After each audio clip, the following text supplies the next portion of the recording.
Hello, my name is Sienna Alvarez, and I am 17 years old. As I have grown older, I have felt more and more passionate about politics and social movements. At first, I didn't understand how we as Americans could be so polar opposite on very important issues. As the years pass, and we as Americans have grown more and more separated, I realized that even though we may not agree with someone, that doesn't mean we have to stop associating ourselves with them. My family and many other families in America have different opinions and ideas on the same issues. We as a family have learned to still love one another, even though we may not see eye to eye. Unfortunately, not all families are able to make that same decision. After this election and different laws have passed, I have seen many American families separate, stop talking, argue, and stop loving one another. I made this documentary to try and see if we can bridge the very wide gap between the left and the right and really consider the other side's point of view.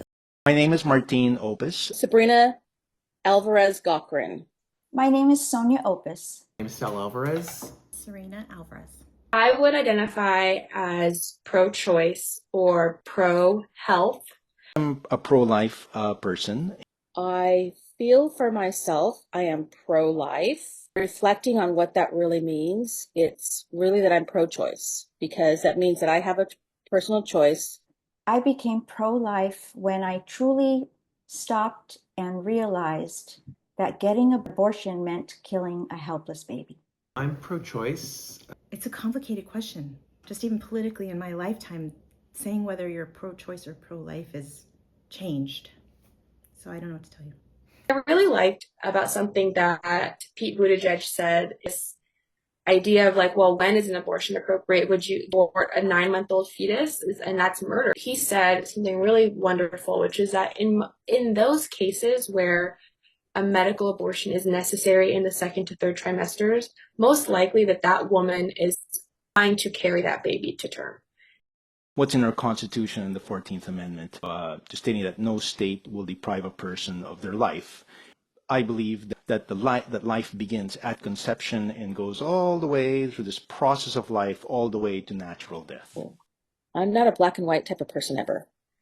I do think both sides of this argument have challenges. I believe a very, very, very tiny baby should have the right to life.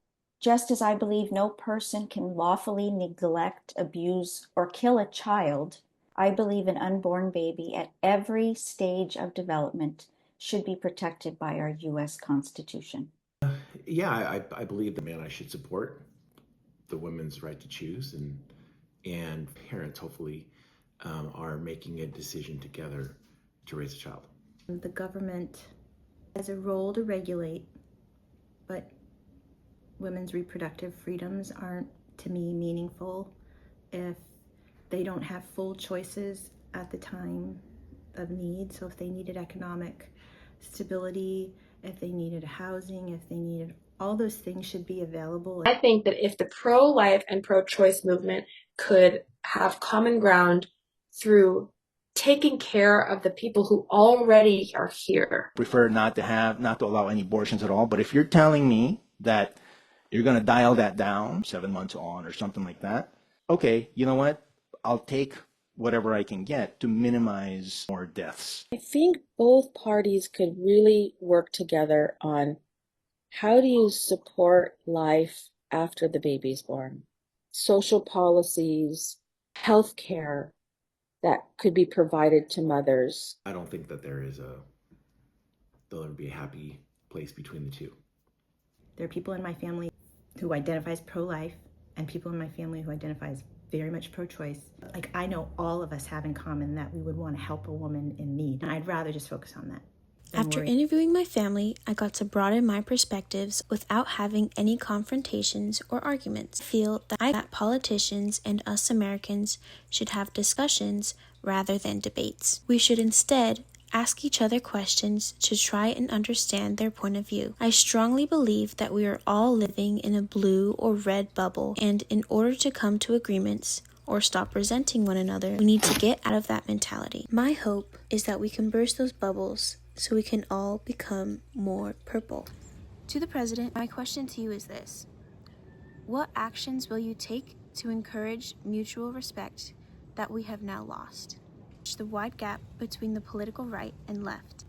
This growing polarization has led to challenges in the government, with politicians unable to find common ground on major legislation, resulting in delays that impact judicial progress. Beyond the politics, this division is tearing the fabric of our society, creating rifts within families and turning loved ones into strangers. The most concerning aspect is the way this divide creates judgment and hostility, making it harder for us to see the humanity in one another. As a nation, we need leadership that prioritizes unity and encourages civil discussions.